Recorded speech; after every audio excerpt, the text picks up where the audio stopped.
Hello learners and viewers, welcome to this session. Today's topic is Gender Analysis Framework. Myself Dr. G. Uma, Associate Professor in the School of Gender and Development Studies, EGNOU. Learners who have enrolled in Master's Program in Gender and Development Studies, you have gone through the course 3, that is MGS 003 Gender Analysis. In that course, we have given introduction like why do we need to do gender analysis. First of all, we start with that course with what is gender analysis, why do we need to do gender analysis, and how do we need to do gender analysis, and which situations this gender analysis can be used. As well as we have studied the gender analysis framework.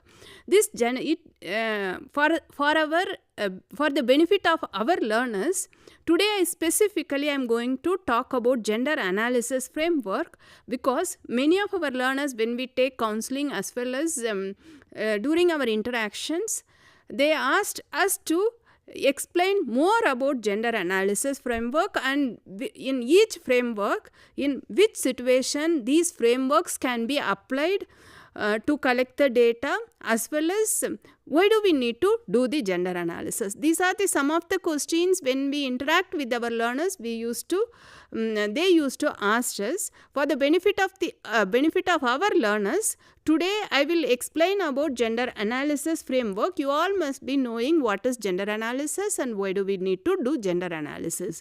Gender analysis is an organized approach for examining factors related to gender in the entire process of program development, from conceptualization, need assessment and design to implementation and evaluation. It's an organized approach.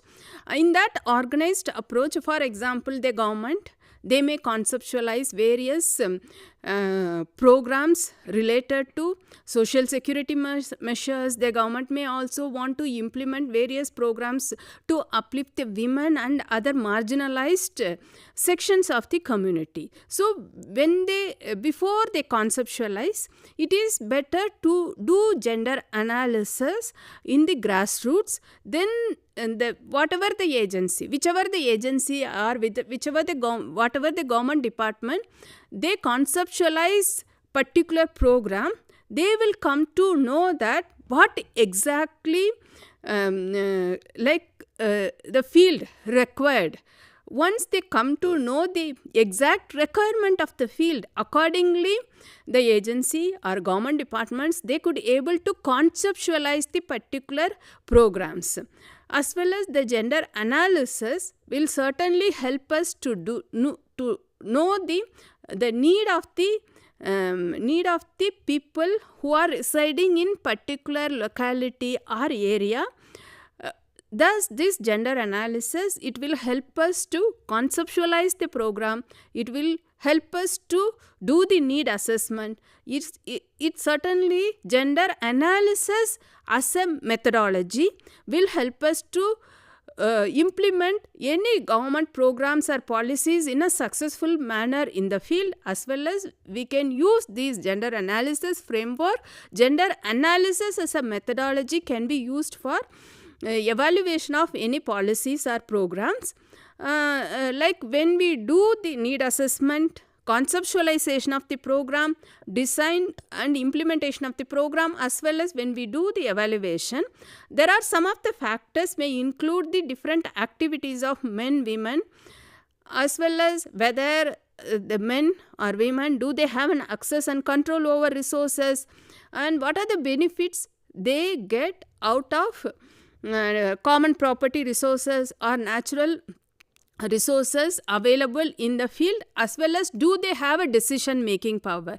If we take in men or women or like any community or in a particular village, if we want to concentrate on particular community of the people, first we must know that do they have an access and control over resources, who will take the decision, what kind of activities they do.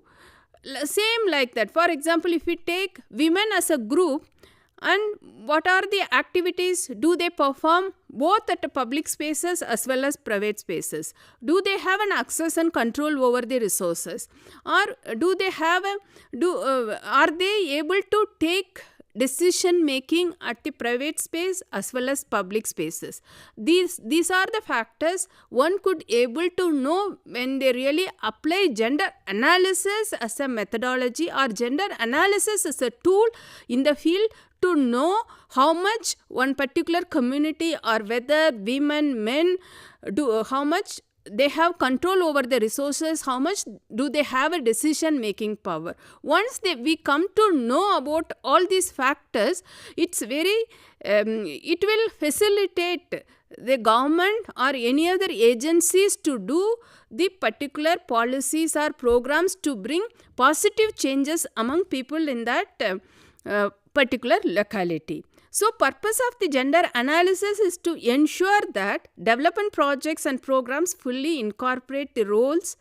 What are the roles, whether male, female, or any other genders, what are the roles they performing in both public and private spaces? What is their needs? Need is based on the roles they perform in the society as well as in the private spaces, as well as do they able to participate in various activities in a public spaces. For example, do women could able to like participate in the panchayat meetings, or are they allowed to be part of the self-help groups movement, or are they allowed to actively participate in various community based activities or not? Once we come to know about all these details, accordingly one can make policies to bring changes in the lives of the women. This is called the gender analysis. Gender analysis should include the following information gathering activities in their work plans, or be aware of where to obtain the relevant information. When in the process of gender analysis itself, it's an empowering process. It empowers both participants as well as whoever facilitating this entire process. Both of them could able to empower themselves in this entire process. Like basically, what is gender? As well as we need to, all of us, we know what is gender. Then beyond that, we must know what is gender relations, that relationship between male and female, how these gender relations operate in the society, whether it's a power relations, as well as we must know that the division of labor between men and women, and who has an access, who has an control, whether one group of people are they allowed to access and control over their resources.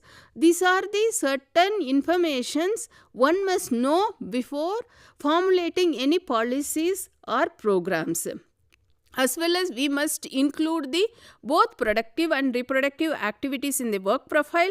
We need to recognize the ways in which women and men work and contribute to the economy and their family survival, and by doing so both contribute to the society. As we all know that women mostly they contribute for both productive, reproductive, as well as they contribute for the societal activities.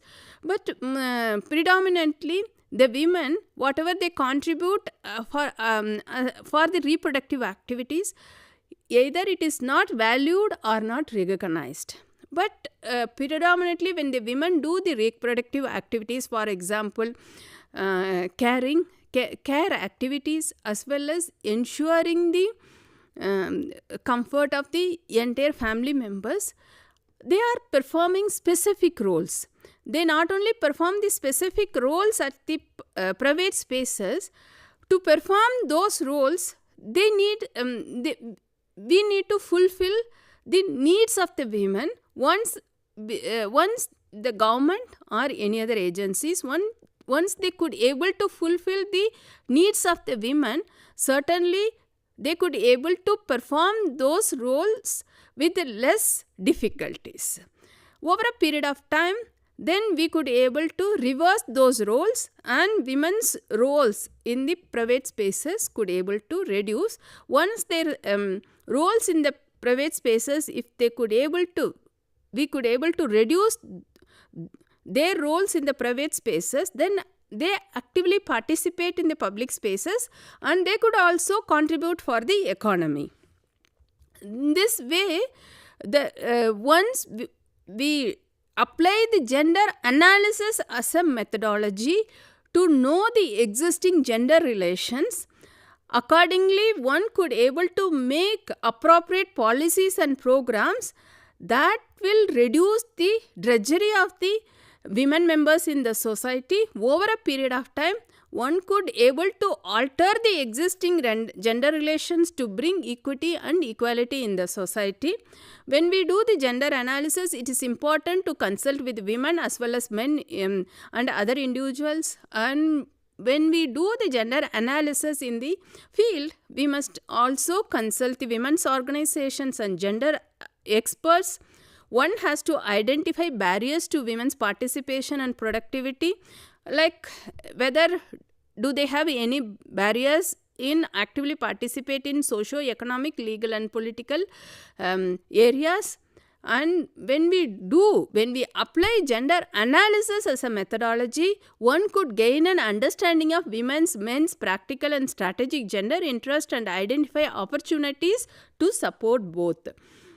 When we do the gender analysis, we are assuming the differential impact of given development initiatives. Like for example, if we don't formulate particular policies in a gender sensitive manner, it may create a differential impact on male and female. Assuming that there is a differential impact of the given development initiative on both men and women and identify the constraints, then that can be addressed when we formulate the policies.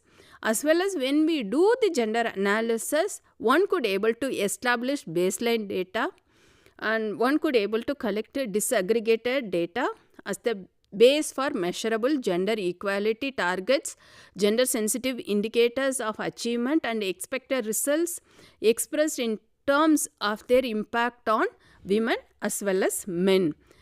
As well as we could able to outline the expected risk related to gender equality issues, like for example, if there is any resistance to change from various quarters, as well as possible backlash, as well as develop strategies to minimize these risks. Certainly when we collect the gender disaggregated data or when we collect the roles performed by the male, female, both public and private spaces, accordingly if we formulate certain policies or when we going to implement certain government programs to bring more participation from the participation of women in that particular programs, there may be some resistance from the other genders.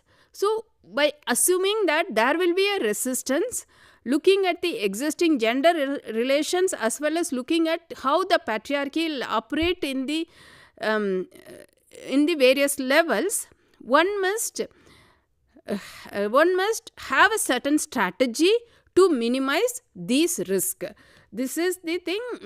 When we talk about the gender analysis in our course, we have also discussed elaborately about the various methods used to conduct the gender analysis, whether it's a participation or we have elaborately discussed about participatory rural appraisal, case studies, or collecting disaggregated data, focus group discussions, all those various methods, participatory methods to conduct the gender analysis also discussed elaborately in the course MGS 003. Now let us quickly discuss about the various frameworks and how these frameworks can be applied in the field level to collect the data as well as to conduct the gender analysis. First, let me explain Harvard Analytical Framework. This is one of the oldest gender analytical framework. This Harvard Analytical Framework sets out firstly to make an economic case for allocating resources to women as well as men. This framework is used to allocate how much resources can be allocated for men and how much resources can be allocated for women.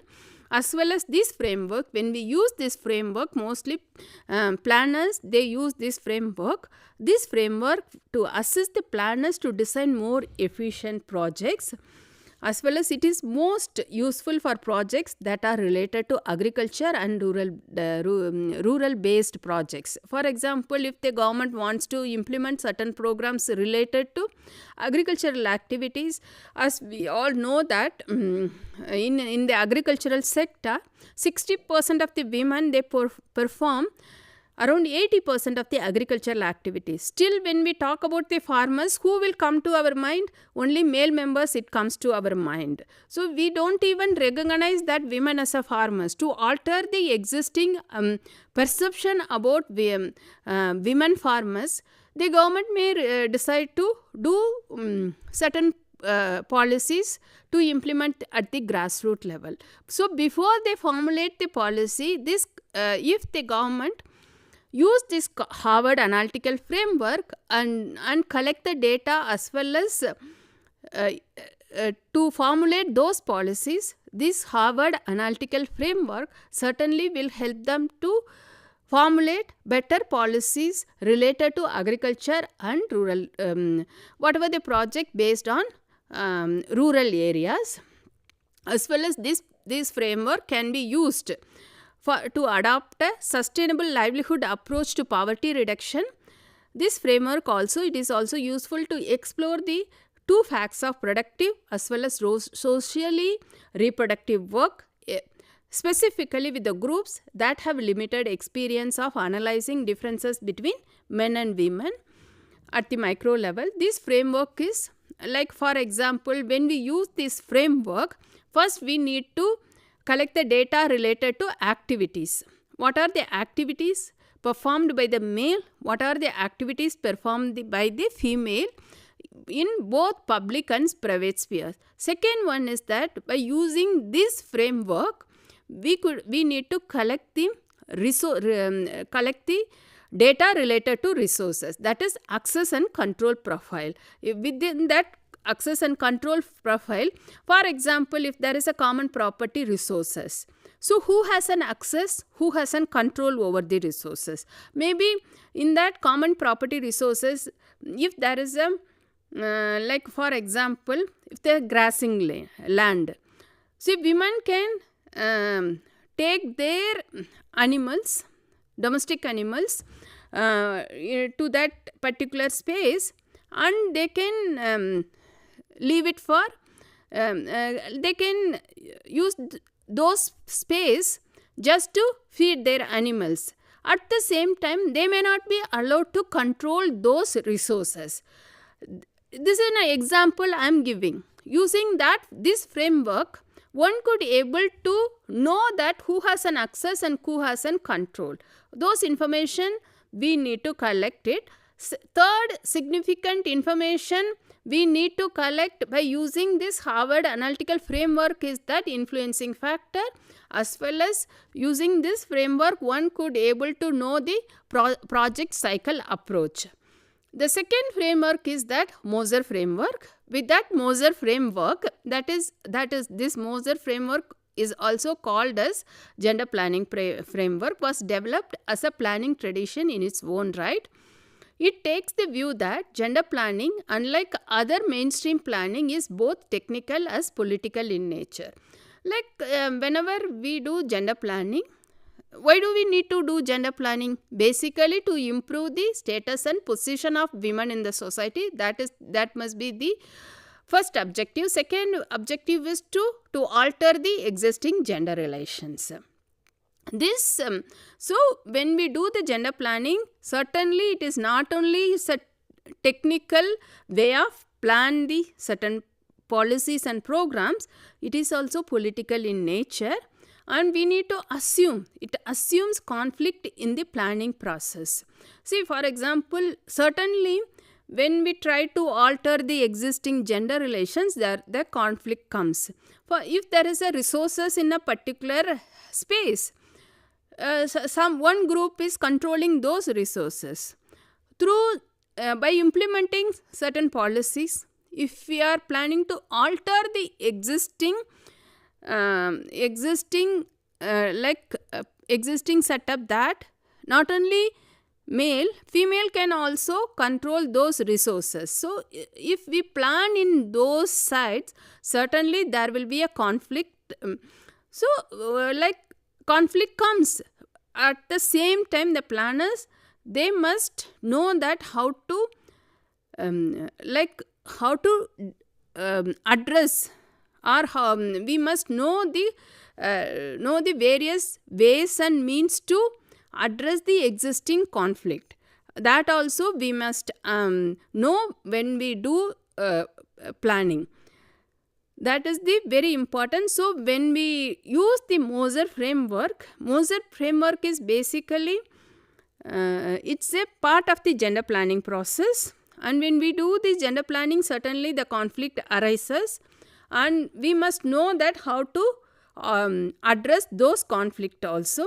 It involves the transformative processes. That's what I have explained so far. When we do gender planning, certainly we do gender planning to bring certain transformational change in the society. How do we bring transformation? Is that to transform the existing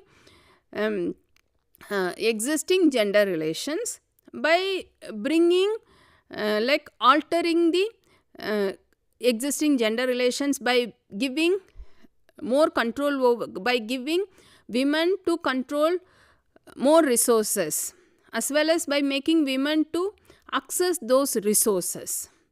Thus, when we use the gender planning, when we use the Moser framework, it helps us to do the gender planning. And when we do the gender planning, certainly we must know that the doing gender planning itself a transformative process and characteristic of planning as a debate. There are 6 tools in the framework, in that Moser framework, and that can be used for planning at all levels from project to regional planning. It can be also used for gender training purposes. When we use the Moser framework, gender roles identification and triple role, we need to do that. We have to document the what are the productive works done by the women and what are the productive works done by the male members in the society, and we have to document the reproductive work of men and women, as well as we need to document the community roles performed by the male as well as a female. We need to do the gender need assessment, what are the practical gender needs, as well as we need to know what are the strategic gender needs or interest. You are, as a MA Gender and Development Studies learner, already I hope you know what is practical gender needs as well as you know what is strategic gender needs. Practical gender needs are the needs that it is basically it's a survival needs, like for example food, clothing, housing, water. These are all the basic survival needs that needs to be addressed. Once we could able to address the practical gender needs, then we need to address the strategic gender needs of the women. Strategic gender needs, when we start addressing the strategic gender needs, certainly it will alter the existing gender relations. As well as we need to collect the aggregating control of resources and who is taking decisions, balancing of roles, as well as in this Moser framework, women in WID and GAD policy matrix like welfare, equity, anti-poverty, efficiency and empowerment. These are the various approaches related to women in development and gender and development. Those can be used when we use the Moser framework to do the gender analysis in the field. Involving women, gender aware organization and planners in the planning also very important when we use the Moser framework. Next significant framework is gender analysis metric framework. When we talk about the gender analysis metric framework, it aims to find out the different impacts of development interventions on women and men by providing the community based technique to identify and challenge their assumption about gender roles in the constructive manner. It may be used for different purposes. For example, we can use this framework for transformatory gender training or as a participatory planning tool.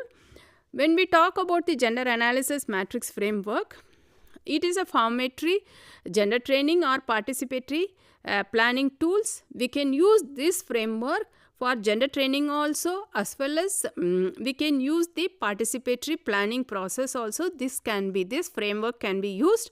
The analysis is conducted at 4 levels of the society.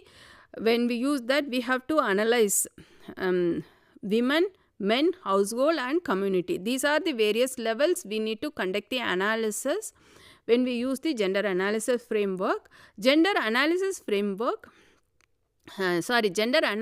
matrix examines the impact on 4 areas, that is labor, time, resources and socio-cultural factors.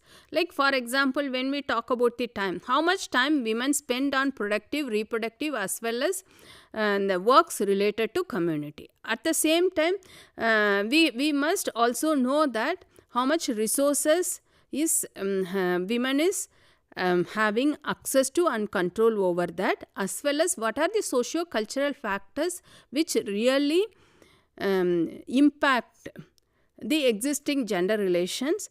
Those things can be collected and analyzed, that can be used to bring appropriate policies to address women's issues. The next one is that Women's Equity and Empowerment Long Way Framework.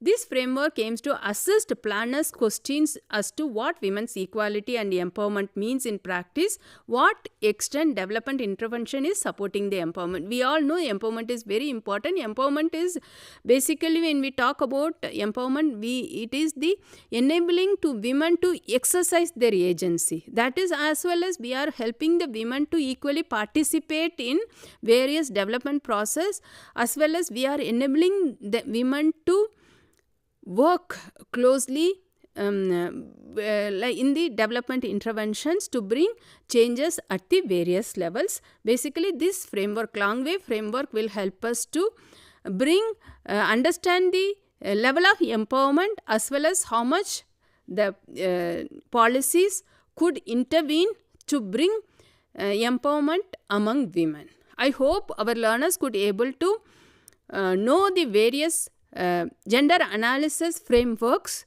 This can be applied at various levels. Even some of our learners, if you want to do if you want to collect the data for field-based research project, you can apply any one of these framework and collect the data. Accordingly, you can provide certain policy interventions to bring necessary changes in the life of the women. Thank you so much for listening this session. In the next session, we can further talk about various methods of gender analysis to know more about the gender analysis. Thank you.